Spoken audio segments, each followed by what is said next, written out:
सभी धर्मों में कर्म के बारे में बात की जाती है। जहाँ हिंदू धर्म में भी कहते हैं कि कर्म प्रधान विश्व करी राखा, जो जस करई तसई फल चाखा।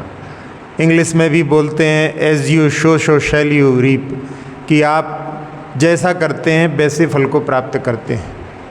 जहाँ कहते हैं कि जैसी करनी वैसी भरनी, कहने के लिए तो सभी धर्मों में कर्म के बारे में बतलाया जाता है, लेकिन जितना विस्तृत और स्पष्ट रूप से कर्म सिद्धांत को जैन धर्म में समझाया है वो संसार में कहीं और नहीं मिलता। जहाँ जब ऐसा कहा जाए कि जैसी करनी है वैसी ही भरनी है, ऐसा जो है केवल एकांत नहीं है। व्यक्ति यदि पुरुषार्थ करे तो पूर्व में किए हुए पाप भी जो है पुण्य के रूप में परिवर्तित हो जाते हैं, और पूर्व में किया हुआ पुण्य भी यदि वर्तमान में यदि पाप करे तो वो पाप के रूप में संक्रमित हो जाता है। इसलिए जहाँ जैन धर्म के अपन कर्म सिद्धांत को समझने का प्रयास करें, जिसमें 8 प्रकार के कर्मों का बंधन जीव जो है करता है, जिसमें 7 कर्मों का बंधन जीव के लिए सतत चलता रहता है। आयु कर्म का बंधन कभी कभी होता है, उसके लिए कुछ विशिष्ट जो है समय होते हैं, उन्हीं में केवल आयु कर्म का बंधन होता है। बाकी 7 कर्मों का बंधन जीव अपने मन वचन काय की क्रियाओं के माध्यम से करता रहता है। जहाँ अपनी काय की क्रियाओं से भी बंधन होता है, वचनों से भी बंधन होता है और मन से भी बंधन होता है। तो सबसे ज़्यादा जो अनुभाग आदि पड़ता है वो सब मन के माध्यम से ही पड़ता है। तो इसीलिए मनेव मनुष्याणाम कारण बंध मोक्षयो, ऐसा कहा जाता है कि मन के कारण में ही जीव बंधन को प्राप्त होता है, और मन के कारण में ही जीव यदि पुरुषार्थ करे तो मुक्ति को भी प्राप्त कर सकता है। तो जहाँ कर्मों के सिद्धांत के बारे में अपन देखें कि व्यक्ति अच्छा करता है और उसके लिए प्रतिफल के रूप में भी अच्छा मिलता है। एक लड़का किसी खाई में कीचड़ में जो है वहाँ फंस गया, और उसको एक किसान ने वहाँ पर एक छड़ी के माध्यम से उससे निकाला। वो लड़का जो था वो बड़े रईस का लड़का था, और उसने जब अपने पिता को बतलाया कि आज मेरी तो जान जाने वाली थी, मुझे बचा लिया गया, तो उस समय में उसके पिता ने पूछा कि तुम्हें किसने बताया है? तो उन्होंने बताया कि उस किसान ने हमें बचाया है। तो उसके पिता अपनी बग्घी में बैठ कर के उस किसान के पास जाते हैं और कहते हैं कि तुमने हमारे बच्चे की जान बचाई है, इसलिए उसके प्रतिफल के रूप में हम आपके लिए कुछ देना चाहते हैं। उसने कहा कि इसमें मैंने कोई बड़ा काम नहीं किया है, कोई भी होता तो उसको बचाता, मैं आपके किसी भी उपकार को ग्रहण नहीं करता।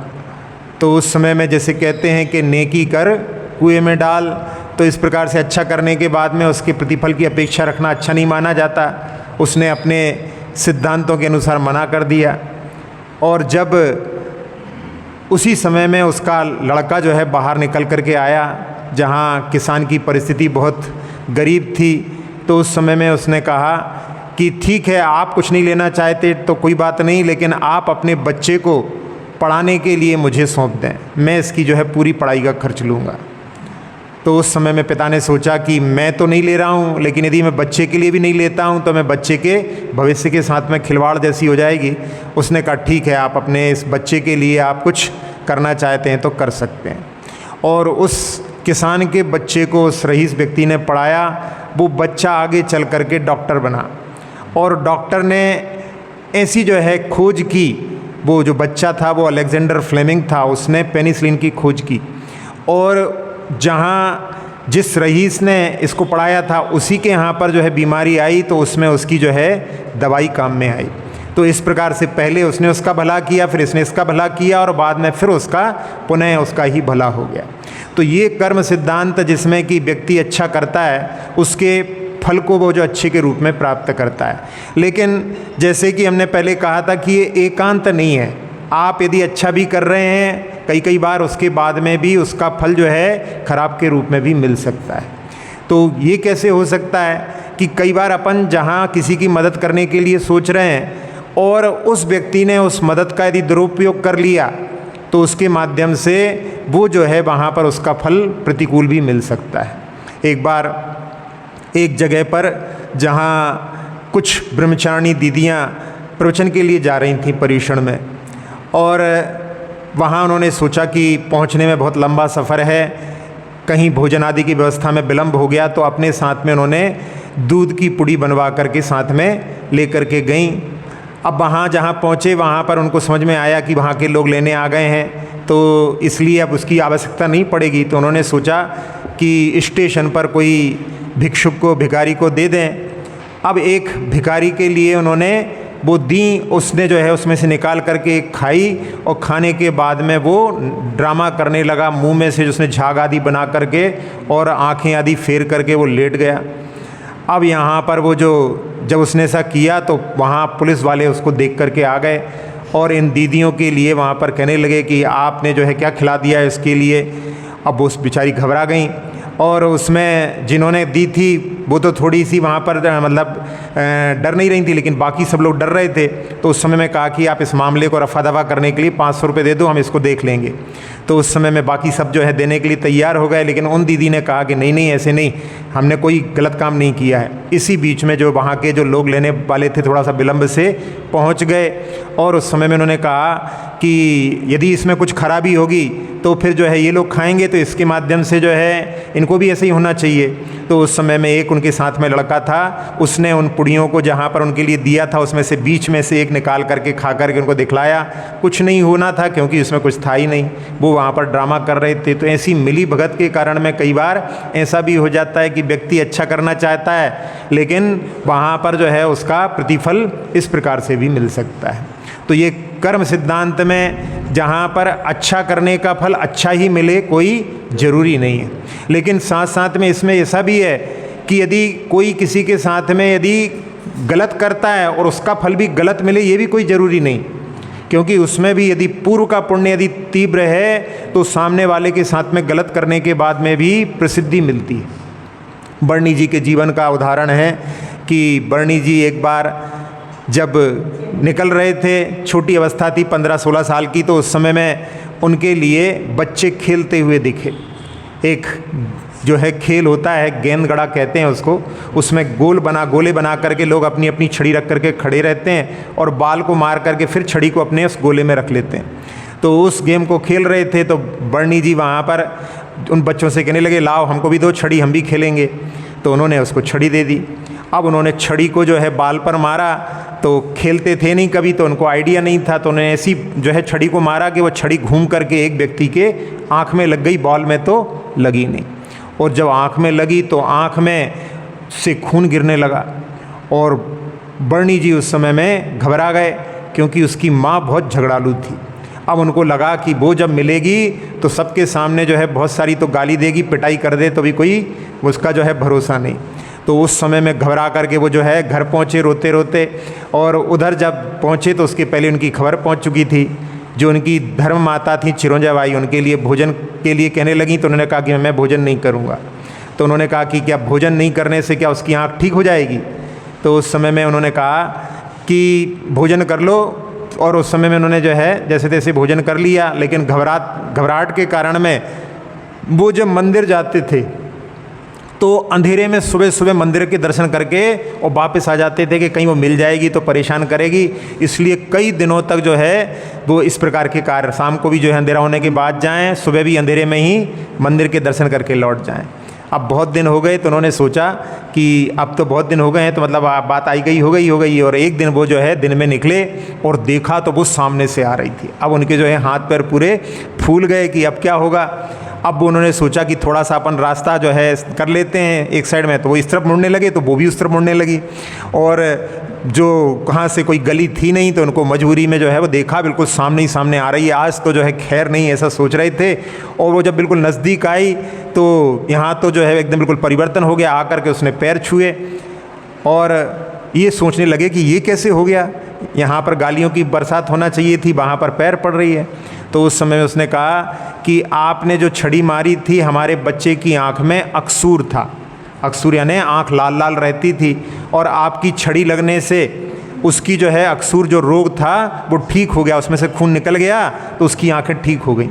लेकिन उन्होंने कहा कि ऐसा जो आपने किया है ये कार्य और किसी के साथ मत करना, ये तो गुणाक्षर न्याय के माध्यम से ये कार्य अच्छा हो गया, एक गुणाक्षर न्याय होता है जिसमें कि घुन लगती है लकड़ी में और अक्षर का निर्माण हो जाता है, तो बहुत दुर्लभ होता है, यानी कीड़े खाएं उसको और उसमें जो है एक अक्षर का निर्माण हो जाए तो बहुत दुर्लभ होता है। तो इस प्रकार से उस न्याय के माध्यम से, यानी बहुत दुर्लभ है ऐसा कि जहाँ पर किसी को लकड़ी आँख में लग जाए और उसका रोग ठीक हो जाए, नहीं तो आँख फूटने की संभावनाएं ज़्यादा रहती हैं।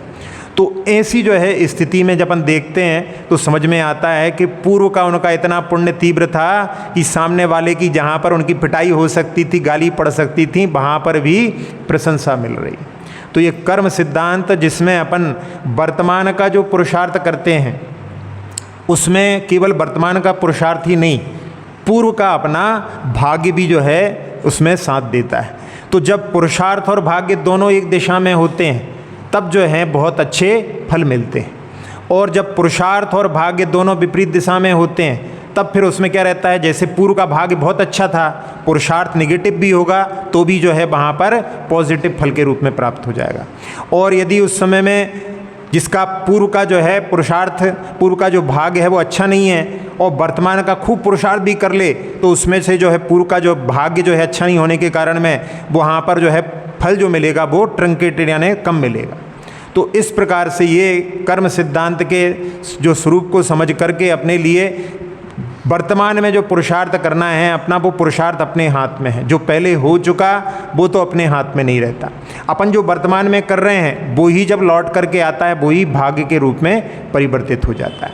तो जहाँ वर्तमान के पुरुषार्थ के माध्यम से व्यक्ति यदि चाहे तो पूर्व के भी जो है पाप कर्मों को पुण्य के रूप में परिवर्तित कर सकता है, और यदि अपन वर्तमान में यदि अपन पाप करेंगे तो पूर्व का पुण्य भी जो है पाप के रूप में परिवर्तित हो सकता है। होता है अक्सर ऐसा कि जैसे लोग बोली लेते हैं, बड़े उत्साह के साथ में बोली ले ली, अब बाद में जब देने की बारी आती है तो लोग कह रहे भैया चक्कर लगा रहे हो, अब क्या हम ले जाएंगे खा जाएंगे, ऐसा करके लोग उस समय में कई बार जो है मानसिकता के कारण में, और ऐसा होता है कि जो पूर्व का बंधा हुआ पुण्य है उसको भी जो है पाप के रूप में परिणित कर लेते हैं। और जहाँ पूर्व में कोई पाप है लेकिन अपन वर्तमान के पुरुषार्थ में अच्छे सकारात्मक सोच के साथ में चलें तो पूर्व का जो है पाप भी जो है पुण्य के रूप में परिवर्तित हो जाता है। एक और उदाहरण के रूप में, जहाँ एक व्यक्ति जिसको कि पुलिस पकड़ करके ले जा रही है और उस पुलिस के चार तरफ से उसको बड़ा खूंखार जो है अपराधी को ले जा रही है, तो चार तरफ से उसको पकड़ करके जंजीरों में बांध करके ले जा रही है। तो वो एक सेठ का लड़का उसको देखता है और अपने मुनीम जी से कहता है कि मुनीम जी ये कौन सा सम्मान इसको प्राप्त हो रहा है। वो उसको जानकारी नहीं थी तो उसको लगा कि ये कोई सम्मान है, इसको चार तरफ से लोग जंजीर में जैसे ले जा रहे हैं, कोई सम्मानित कर रहे हैं। तो उन्होंने कहा कि लगता है ये तो जो है बेवकूफ़ है लड़का। उन्होंने उससे पूछा कि तुम्हें चाहिए क्या ऐसा सम्मान? तो उसने कहा हाँ, यदि मुनीम जी ऐसी कोई व्यवस्था करो कि हम ऐसे निकलें और इस तरह से चार पुलिस हमारे चारों तरफ रहे निकले ऐसे, तो सम्मान यदि हमको प्राप्त हो तो ये तुम व्यवस्था कर दो तो बहुत अच्छी बात है। तो कह ले ये तो हमारे बाएं हाथ का खेल है, तुम्हें ऐसा करना। तो उसको जो है सीख दे दी।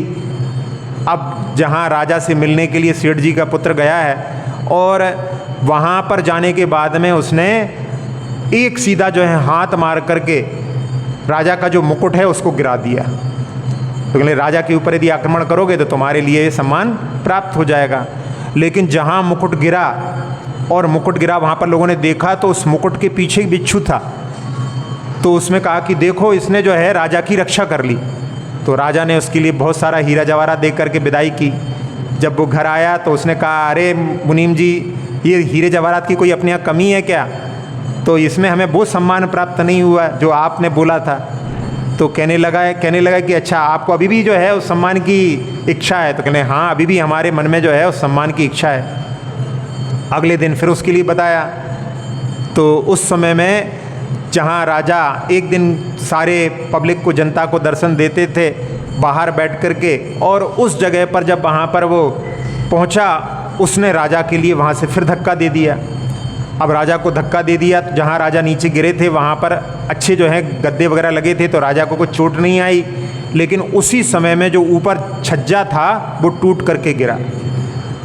यदि राजा को वो वहाँ से नहीं गिराता तो वो छज्जे के कारण में राजा की मृत्यु हो सकती थी।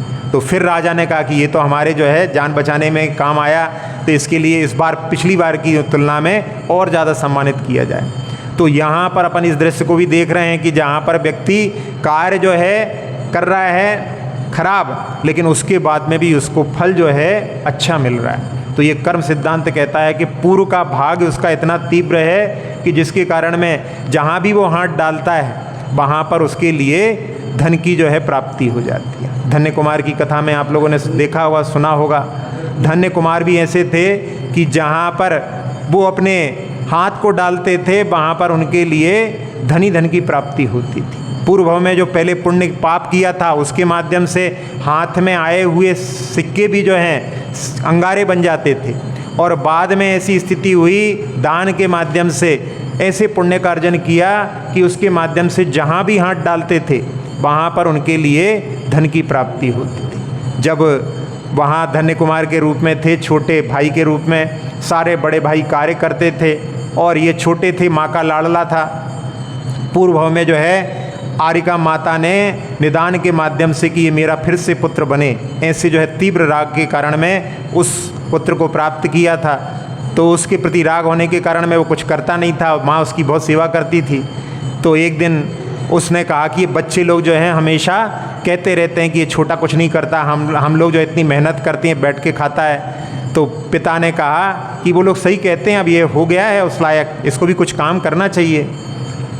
तो कहने लगे लो अभी तक तो वो बोलते थे, आज आप भी चालू हो गए। तो उन्होंने कहा नहीं, अब इसको जो है योग्य उम्र हो गई है, इसके लिए भी जो है व्यापार करना चाहिए। तो उसके लिए व्यापार के लिए 100 मोहरें दे करके कि जाओ व्यापार करना है। और पूछता है पिताजी व्यापार क्या होता है? तो उन्होंने क्या, व्यापार में सामान जो है खरीदना, फिर उस सामान को बेचना, फिर जो खरीदना है, इस प्रकार से जो है व्यापार होता है। तो उन्होंने अपने एक सेवक को कि इनको साथ में ले जाओ, जब भोजन का समय हो तब वापस ले आना। तो वो वहाँ पर जाते हैं और उधर पे देखते हैं कि एक बैलगाड़ी वाला आ रहा है। तो उस बैलगाड़ी वाले से कहते हैं क्यों भैया बैलगाड़ी बेचोगे क्या? तो कहने हाँ मैं बैलगाड़ी बेचने ही जा रहा हूँ। तो कहने लियो हमारे पास में केवल ये 100 जो है दीनार हैं, इससे ज़्यादा नहीं है, इतने में देना हो तो दे दो। उसकी कीमत तो 10-15 दीनार थी, लेकिन उसने जब 100 मिल रहे हैं तो जल्दी से लेकर के इसका भाव नहीं बदल जाए चला गया। अब उसके बाद में एक भेड़ वाला आया। तो भेड़ वाले से कहा क्यों भैया भेड़ दोगे क्या? कहने हाँ भेड़ बेचने ही जा रहे हैं। कहने ऐसा करो बैलगाड़ी ले लो, भेड़ हमको दे दो। तो कहता अच्छा बेवकूफ़ है, 2-2 बैल लगे हुए हैं और गाड़ी है और हमको एक भेड़ के बदले में बेच रहा है। तो उसने भी कहा कि ये बेवकूफ़ आदमी का फ़ायदा उठाओ, और वो भी जल्दी से लेकर के निकल गया। इसके बाद में एक व्यक्ति टूटी खाट लेकर के और अपने सिर पर रख करके फेंकने के लिए जा रहा था। उससे भी कहने लगा क्यों भैया खाट बेचोगे क्या? तो वो फेंकने जा रहा था। उसने कहा भैया ऐसे बिक रही है तो अच्छी बात है। तो उसने कहा कि लाओ हमें ये जो ले लो, भेड़ ले लो। तो उसने जो है वहाँ पर भेड़ उसको दे दी और खाट ले ली। अब देखा नौकर ने कि अब ये खाट कौन खरीदेगा, अभी तक तो कुछ कीमत थी, अब ये खाट तो टूटी हुई है, कोई लेगा नहीं। और देखा उसने समय भी जो है भोजन का हो गया, तो उसने कहा चलिए भोजन का समय हो गया है। तो उसने कहा कि चलो आज का व्यापार हो गया, अब घर चलते हैं। तो घर पहुंचते हैं तो घर में सारे भाई जो हैं पहले से ही देखते हैं और कहते हैं कि देखो 100 जो है दीनारें बर्बाद करके आ गया, टूटी खाट लेकर के आए हैं। तो वहाँ पर जो है माँ उसकी जो है मतलब सब बातों को सुन करके कि आज हमारे बेटे ने पहली बार व्यापार के लिए गया है, और उसकी जो है आरती उतारती है, उसको घर में ले जाती है, भोजन कराती है, और उसके बाद में फिर जो खाट लाया उसकी सफाई करने की कोशिश करती है। तो उसमें उसके पाए अलग हो जाते हैं और वहाँ से रत्न गिरते हैं, और उसी में एक कागज़ भी रखा हुआ था। तो उस कागज़ पे देखते हैं तो उस पर कुछ लिखा हुआ था, कुछ नक्शा वगैरह बना हुआ था। तो फिर बाद में जब देखते हैं तो पता पड़ता है उनके लिए एक हवेली की वसीयत जो है उसमें लिखी हुई थी, और उसमें लिखा था कि ये इन सेठ के पुत्र के लिए ये वसीयत के रूप में प्राप्त होगी। तो इस प्रकार से जहाँ पर देखने में अपन लग रहा है कि वर्तमान में कोई भी जो है पुरुषार्थ नहीं हो रहा है, लेकिन फिर भी पूर्व भाव का जो है पुण्य है उसके माध्यम से उसको सफलता मिल रही है। तो अपने लिए वर्तमान के पुरुषार्थ के माध्यम से अपन चाहें धर्म का पुरुषार्थ यदि अपना करें तो उसके माध्यम से अपन पूर्व के जो है पाप कर्म का भी जो है परिवर्तन संक्रमण कर सकते हैं। अपने हाथ में वर्तमान है। अब कई बार जो है लोग देखते हैं, प्रश्न भी करते हैं कि कई बार जो है कई लोग ऐसे हैं कि जो व्यसनों में लिप्त हैं, जहाँ उनके द्वारा जो है कई ऐसे धंधे होते हैं जो कि ठीक नहीं है। फिर भी जो है बहुत फलते फूलते नज़र आते हैं। और कई बार जो है धार्मिक लोग बहुत अच्छे से यानी अच्छा व्यापार भी करते हैं, अच्छा तोलते वगैरह भी हैं, फिर भी उनको सफलता नहीं मिलती। तो ऐसा क्यों होता है? आप लोगों के मन में तो नहीं आता ऐसा प्रश्न? कभी आता है? आता है, सब लोग कह रहे हैं, सबके मन में आता है कि सब लोग सोचते रहते हैं ऐसा।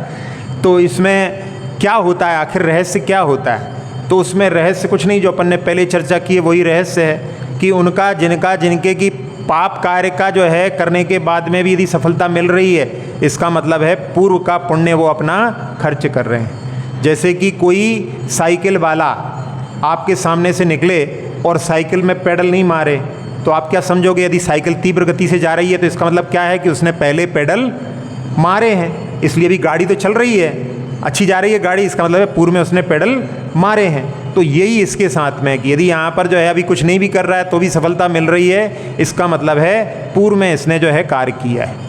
अब इसको समझने के लिए एक उदाहरण के माध्यम से कि एक माँ के दो लड़के, एक लड़का बहुत धार्मिक है, हमेशा जो है धार्मिक क्रियाओं को सब संपन्न करता है, और एक लड़का व्यसनों में लिप्त है। अब व्यसन में लिप्त रहने वाला जो है वो जुआ खेलने जाता है और जुआ खेलता है और उसको 1000 का प्रॉफिट होता है, 1000 का जीत करके आता है। अब जो मंदिर जाने वाला रहता है, रास्ते में उसका एक्सीडेंट हो जाता है, पैर फ्रैक्चर हो जाता है। अब सामने देखने में वही लग रहा है, देखो मंदिर जाने वाले का तो पैर टूट रहा है और जो जुआ खेलता है उसको 1000 का प्रॉफिट हो रहा है। यही दृश्य जो है प्रश्न के रूप में जो हमने पूछा था, वही दृश्य इसमें दिखाई दे रहा है। अब यहाँ पर अपने पास में जो है सामने में वर्तमान में जो दिखाई दे रहा है, अब अपने पास में वो पावर नहीं है, दिव्य ज्ञान नहीं है जिसके माध्यम से अपन उसके पूर्व को जो है उसने किस प्रकार से कार्य किए हैं उसको अपन देख सकें। तो जो दिव्य ज्ञान के धारी मुनिराज हैं उनसे पूछा तो वो बतलाते हैं कि आज जिस व्यक्ति का पैर फ्रैक्चर हुआ है, पूर्व में उसने किसी की हत्या की थी, पूर्व भव में किसी की हत्या की थी और उसका फल इसको इस भव में मृत्यु के रूप में मिलने वाला था। लेकिन इसने धार्मिक कार्य करके अपने यानी अच्छा कार्य करके पूर्व के जो पाप को कम कर लिया, वो केवल जो है पैर फ्रैक्चर के रूप में परिणत हो गया। और जिसने 1000 का प्रॉफिट किया है, आज उसको इतना था कि 1 लाख का प्रॉफिट होने वाला था, लेकिन उसने पाप कार्य करके पूर्व के पुण्य को कम कर लिया, पुण्य को घटा लिया और 1000 में संतुष्ट हो गया। तो बस यही जो है कर्म सिद्धांत का जो है विषय है, जिसमें देखा जाए तो उसमें जो है अपना पुरुषार्थ और पूर्व का भाग्य दोनों के माध्यम से ही कार्य घटित होते हैं। तो यहाँ जहाँ जिसके माध्यम से अपन अपने कार्यों को करते हैं, कर्मों को करते हैं, उन कर्मों में अपने लिए मन वचन काय इनके माध्यम से अपन प्रति क्षण जो है कर्मों का बंधन करते रहते हैं। और वो कर्म क्या होते हैं? कर्मण वर्गणाएँ रहती हैं, वो कर्म के रूप में परिणत होकर के अपनी आत्मा से वहीं पर चिपक जाती हैं। तो उसमें वो जब कर्म चिपक जाते हैं फिर अपना फल देते हैं, और फल देते समय में वहाँ पर जो बीच में आबादा पड़ती है, आबादा यानी जैसे कि आप पत्र लिखते हो, अब आजकल पत्र लिखने की बात चली गई, आजकल फिर भी मोबाइल पर भी आप यदि भेजते हैं किसी को व्हाट्सएप, तो उसमें भी व्हाट्सएप जब वो रिप्लाई करता है, देखता है, उसके बाद रिप्लाई करता है, तो उसमें बीच में कोई गैप होता है। ऐसे ही जो पत्र लिखते हैं, पत्र लिखने के बाद में जब लौट करके आता है तो उसमें जो है बीच में जो गैप पड़ता है उसी को बोलते हैं आवाधा। तो जो अपन कार्य करते हैं, कर्म करते हैं, उस कर्म के फल की प्राप्ति जब तक नहीं होती तब तक के बीच के जो है कर्म जो उसके समय को आबाधा कहते हैं, यानी उसके निकलने के बाद कर्म का फल प्राप्त होता है। तो उसमें भी जैसे कभी कभी जैसे अपन इसी जो है उदाहरण को जिसको अपन देख रहे थे कि जहाँ पर व्यक्ति अच्छा कार्य भी कर रहा है लेकिन उसके लिए खराब फल की प्राप्ति हो रही है, और जहाँ पर जो खराब कार्य कर रहा है उसको अच्छे फल की प्राप्ति हो रही है। तो इसको समझने के लिए दूसरी तरीके से एक बॉल के उदाहरण से समझने का प्रयास करते हैं कि बॉल को आप फेंकते हैं और बॉल फेंकने पर टकरा करके लौट करके आती है। तो जितनी तेज से आप फेंकोगे वो उतनी दूर जाएगी और उतनी देर से लौट के आएगी, और जितनी धीरे से फेंकोगे उतनी जल्दी लौट करके आएगी। अब क्या हुआ कि व्यक्ति जो है केवल हमेशा जो है अच्छे ही कार्य करता है ऐसा नहीं है, अच्छे व्यक्ति भी कभी कभी खराब काम कर देता है, और खराब व्यक्ति भी जो है हमेशा खराब काम करता नहीं है, खराब व्यक्ति भी कभी कभी अच्छे काम कर देता है। तो क्या होता है, खराब व्यक्ति जब अच्छी बाल को फेंकता है तो उसमें क्या होता है, उसको अच्छी बाल फेंकने में मज़ा नहीं आता। अच्छे काम कर लेगा लेकिन उसको अच्छे मन से नहीं करता। तो जब अच्छी बाल को वो फेंकता है तो धीरे से फेंकता है, तो वो धीरे से जो है फेंकी हुई बाल जल्दी लौट करके आ जाती है, उसकी आबादा कम होती है। और वो जो खराब बाल को फेंकता है, बहुत तेज़ फेंकता है, तो बहुत तेज़ फेंकने के कारण में वो बहुत देर से लौट करके आती है। और अच्छा व्यक्ति अच्छे कार्य को करेगा, पूजा करेगा, जो भी कार्य करेगा, धार्मिक कार्य करेगा, बड़े दिल से करेगा, तो वो अच्छी बाल को बहुत तेज़ फेंकता है।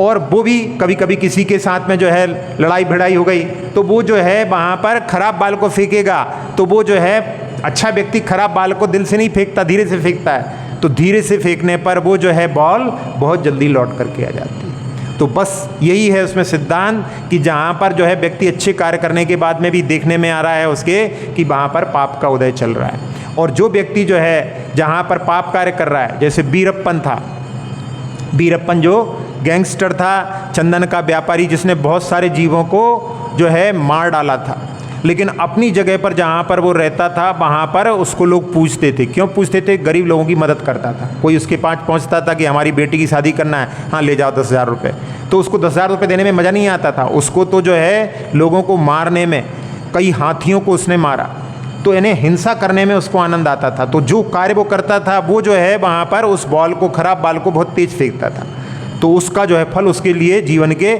आखिरी में प्राप्त हुआ। तो ये कर्म के सिद्धांत को अपन यदि अपन समझ जाएं, लेकिन इसमें अपना पुरुषार्थ जो है केवल वर्तमान का पुरुषार्थ है। पूर्व का जो है अपने पुरुषार्थ में, यदि अपने वर्तमान का पुरुषार्थ के माध्यम से भी अपन पूर्व के पाप को भी परिवर्तित करने की सामर्थ्य है, तो उसके माध्यम से अपने लिए जितने भी कार्य करना है उनमें सब में अपने लिए सकारात्मक सोच रख करके और साथ साथ में हर समय में जो है अपने लिए पुण्य कार्यों का चयन करना है। क्योंकि अपने पास में जहाँ श्रावक की भूमिका रहती है वहाँ पर केवल पुण्य और पाप दो ही कार्य करने की मतलब सामर्थ्य है।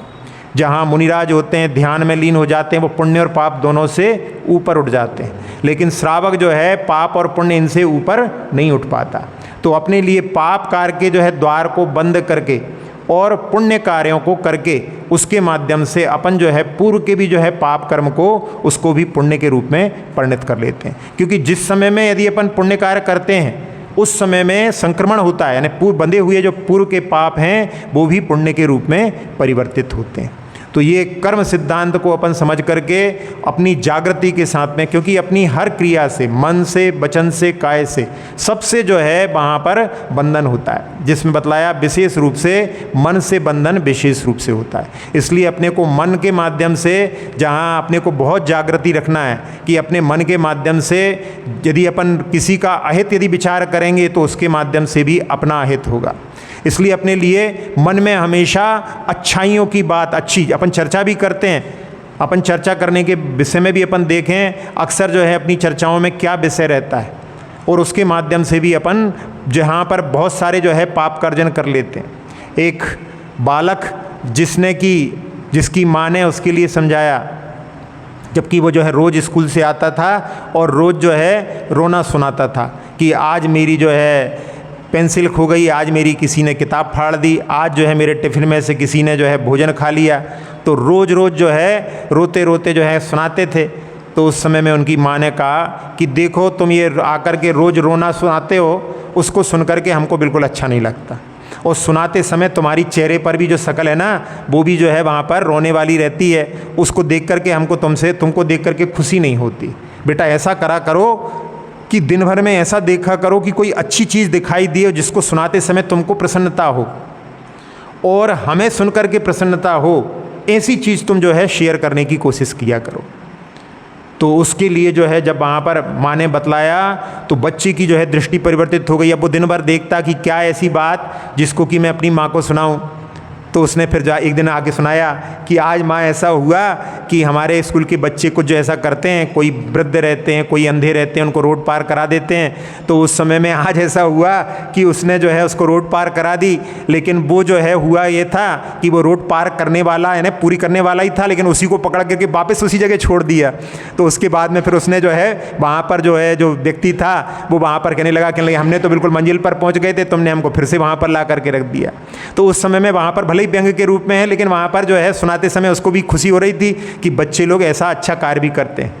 तो वो जो है जब वहाँ पर सुनाता था, धीरे धीरे धीरे करते करते उसका जो है ऐसा डेवलपमेंट हुआ कि वो आगे चल कर के इतना बड़ा आदमी बना कि उसके लिए दुनिया ने नोबेल प्राइज़ से सम्मानित किया। जो दुनिया का सबसे बड़ा सम्मान होता है वो उसके लिए प्राप्त हुआ। जब उससे पूछा गया कि ये जो है तुम्हें सम्मान मिला, इसमें जो है क्या कारण है, तो उसने बताया कि मेरी माँ का दृष्टिकोण इसमें कारण है।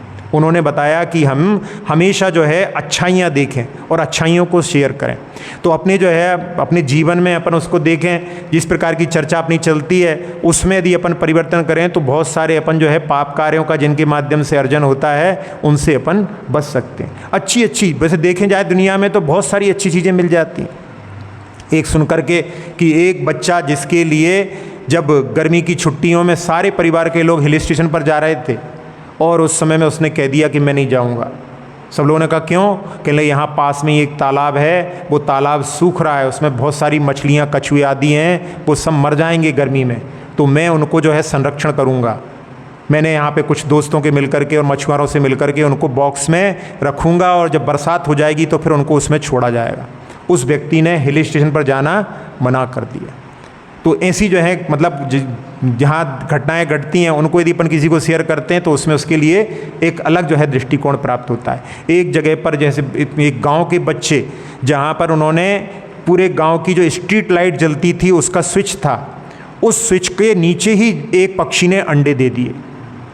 अब वो जो है अंडों में यदि स्विच ऑन करते तो सारे जो है पक्षियों के अंडे जो है मर जाते। तो उस समय में उन बच्चों ने वहाँ पर कई दिनों तक जो है वहाँ पर सब लोगों से निवेदन करके कि अभी स्ट्रीट लाइट नहीं चलेगी, गांव में अंधेरा रहेगा, लेकिन उन पक्षियों के संरक्षण के लिए उन्होंने सबको तैयार किया। बहुत सारे लोग उसमें विरोध में भी थे, लेकिन बच्चों ने सबसे मिल करके कि नहीं उसमें बच्चे मर जाएंगे, उन्होंने ऐसा प्रयास किए। तो ऐसी जो है घटनाएँ अपन देखना चाहो तो बहुत सारी घटनाएँ अपने लिए देखने के लिए मिल सकती हैं। एक और उदाहरण के रूप में कि जहाँ पर एक माता और बेटी चेन्नई में पहुँची और चेन्नई में जहाँ पर उन्होंने एक व्यक्ति से बोला कि भैया ये बता देना कॉलेज का पता, तो उसने देखा उसमें तो उसमें लिखा हुआ था कि अन्ना यूनिवर्सिटी कोयम्बटूर और अन्ना यूनिवर्सिटी चेन्नई। वैसे दो प्रकार की जो है एक ही नाम से यूनिवर्सिटी है, लेकिन एक कोयम्बटूर में है और एक चेन्नई में है। तो वो जो है कोयम्बटूर की यूनिवर्सिटी का पता पूछ रही हैं और चेन्नई शहर में आकर के। तो उसने कहा ये तो यहाँ से बहुत दूर है। तो वो माँ कहने लगी कि अब क्या होगा, आज हमारी बेटी का एडमिशन होना था, उसमें सुबह 8:30 बजे का टाइम दिया था। तो उसने कहा कि घबराओ नहीं, आप यहाँ पर रुको, हम जो है आपके लिए व्यवस्था करते हैं। और उसने जो है व्हाट्सएप पे मैसेज डाला कि भाई एक कोई अपने लिए टारगेट मिला है, सब लोग एकत्रित हो। तो सारे लोग एकत्रित हो गए। उसमें पूछा भाई कोई यहाँ पे यूनिवर्सिटी में काम करता है? तो उसने कहा हम यूनिवर्सिटी में काम करते हैं। तो कहने लगे आपका कोयम्बटूर यूनिवर्सिटी से कनेक्शन रहता है क्या? कहले हाँ, हम लोगों के आपस में जो है ट्रांसफ़र वगैरह होते रहते हैं तो हम जानते हैं। तो कहले भैया उनसे बात करो, अभी 8:30 बजे का जो है समय है इसकी एडमिशन का और ये थोड़ा डिले हो सकता है क्या? फिर एक से पूछा कि भाई कोई फ़्लाइट है क्या? तो कहले हाँ अभी फ़्लाइट भी है। तो उन्होंने फ़्लाइट की टिकट बुक की दोनों की, जबकि वो इतने गरीब थे कि पहली बार बस में बैठ कर के चेन्नई आए थे, पहली बार बस में बैठे थे और उनके लिए उन्होंने बुक की। यहाँ से जो है टैक्सी बुकिंग की एयरपोर्ट तक, वहाँ के एयरपोर्ट से कॉलेज तक बुकिंग की और यहाँ पर उनके लिए नाश्ते की जो है व्यवस्था की, सारी व्यवस्था की। और उसके बाद में दोपहर में फिर उनके पास में वहाँ से जो मैसेज आया कि वो उस लड़की का एडमिशन 12 बजे हो गया है, क्योंकि 12 बजे तक समय ले लिया था वहाँ पर पहुँचने के बाद में हो गया। और उसके बाद में उन लोगों के लिए उन्होंने देखा, सब लोगों ने मिलकर के बहुत बड़ा उनके जो सुबह वॉकिंग करने वालों का ग्रुप था उसमें उन्होंने खर्च देखा तो बहुत कम पैसे में सब लोगों ने, क्योंकि बढ़ गया उसमें, तो उसके माध्यम से बहुत बड़ा टारगेट उन्होंने अचीव कर लिया। तो ऐसी जो है घटना सुन करके जहाँ सुनाते समय में हमें भी हर्ष होता है, आप सब लोगों को भी सुन करके हर्ष होता होगा। तो ऐसी अपनी चर्चा यदि अपनी रहे तो उसके माध्यम से अपन बहुत सारे पापों से बच सकते हैं। तो अपने जो है जीवन में परिवर्तन करना है, जिसके माध्यम से अपने को पुण्य का अर्जन करना है। जैसे हमने पहले भी कहा था कि अपन जो है क्या हैं, बणिक हैं। बणिक जो हैं कभी भी घाटे का सौदा नहीं करते। तो इसलिए अपने लिए हमेशा अच्छी चर्चा करो, अच्छे मन में प्रशस्त भाव रखो। प्रशस्त भावों के लिए स्वाध्याय, भगवान की आराधना, जब भी चर्चा करो साधुओं की चर्चा करो, जब भी अपनी जो है कहीं पे बात हो ऐसी अच्छी बातों को शेयर करो जिसको सुनाते हुए हंसी आए सबके लिए, अपने लिए भी हर्ष का अनुभव हो। और जहाँ पर वैसे देखा जाए तो निंदा में भी बहुत आनंद आता है। एक निंदा पुराण भी ऐसा रहता है जो यदि खुल जाए तो उसमें जो है लोगों की नींद जिनको आ रही हो उनकी नींद भी उड़ जाती है। कह रहे दरवाज़ा बंद करके सोने जा रहे थे, अब तुम बैठ गए तो चलो ठीक सुना। तो निंदा पुराण में बहुत आनंद आता है, लेकिन निंदा पुराण के माध्यम से इतना जो है तीव्र पाप कर्म का बंध होता है। निंदा करने वाले जो लोग रहते हैं वो नीच कुल में उत्पन्न होते हैं, क्योंकि निंदा जो बंद होती, निंदा कर्म का बंद होता है वो सम्यक दृष्टि, यानी जिसको भगवान के प्रति आस्था नहीं होती वो ही निंदा करता है। तो अपने गुणों की प्रशंसा और दूसरे के दोषों की जो है वर्णन करना, ये दोनों ही जो है वहाँ पर खतरनाक होते हैं।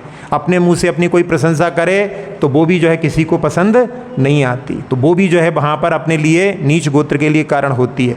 और जहाँ पर दूसरे की निंदा की जाती है उसमें कारण क्या रहता है कि जब किसी की निंदा की जाती है उस समय में अपने को थोड़ा सा ऐसा एहसास होता है कि हम किसी से ऊपर उठ गए, इसलिए उस समय में जो है थोड़ा सा आनंद की अनुभूति होती है।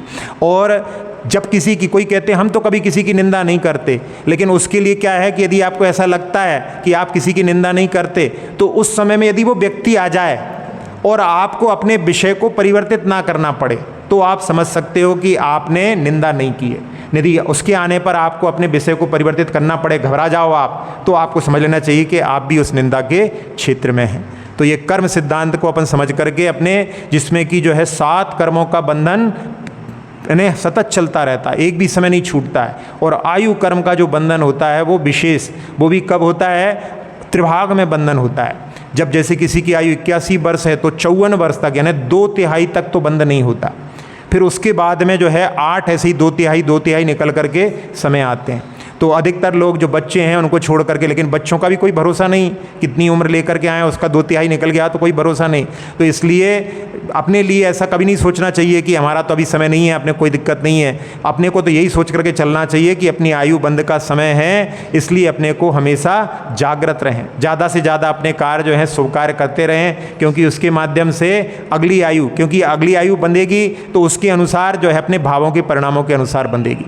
जहाँ पर जब कोई फोटो खींचता है तो फोटो खींचने के पहले आपसे बोल देता है कि सावधान हो जाओ से चीज़, ऐसा करके हंसने के लिए बोल देता है। लेकिन जहाँ कर्म फोटो खींचता है यानी जहाँ पर आयु कर्म बनता है वहाँ पर कोई सावधानी के लिए सिग्नल नहीं होते। तो अपने को यदि अपन जागृत रहेंगे तो उसके माध्यम से अपन जो है उस कर्म से भी जो है वहाँ पर अच्छे कर्मों को बांध सकते हैं। तो इसलिए अपने लिए अच्छे कार्यों को, जहाँ उम्र हो जाती है उसमें तो अधिकतर कार्य अपने लिए धार्मिक जैसे अभिषेक पूजन इन सब चीज़ों में तत्पर होना चाहिए।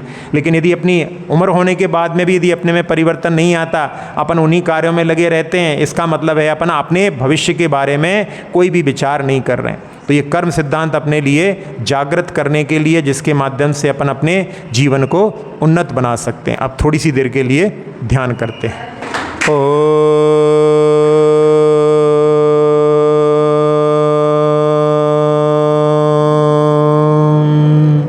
ओम में 3 अक्षर हैं, आ, उ और मा।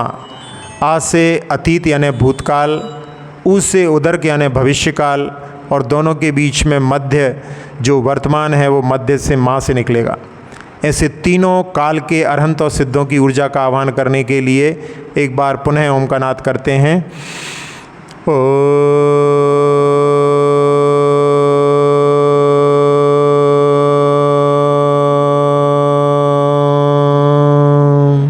बरस रही है तीनों काल के अरहंत सिद्धों की ऊर्जा, जिसने मस्तिष्क के सारे विकारों को धो दिया है।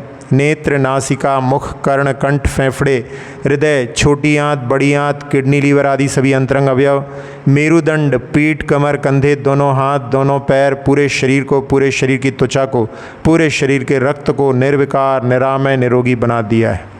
जैसा लाभ मिला सबको मिले, इस भावना से उस ऊर्जा को पूरे लोक में फैलते हुए देखें और भावना सुखी रहें सब जीव जगत के, कोई कभी न घबरावे।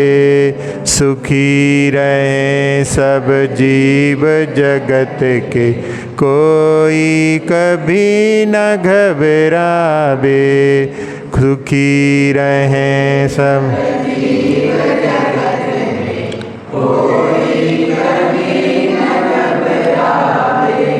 पूरे संसार में शांति का वातावरण, अनंत सिद्ध को नमस्कार करते हुए पंच परमेश्वर नमनकार करते हुए विराम। जावाणी के ज्ञान ते सुजलो कालो, सो वाणी मस्तक धरूं सदा देत डो।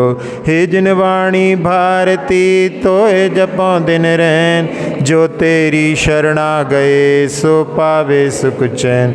देव भजो अरिहंत को गुरु सेवा निर्ग्रंथ, दया धर्म पालो सदा यही मोक्ष का पंथ।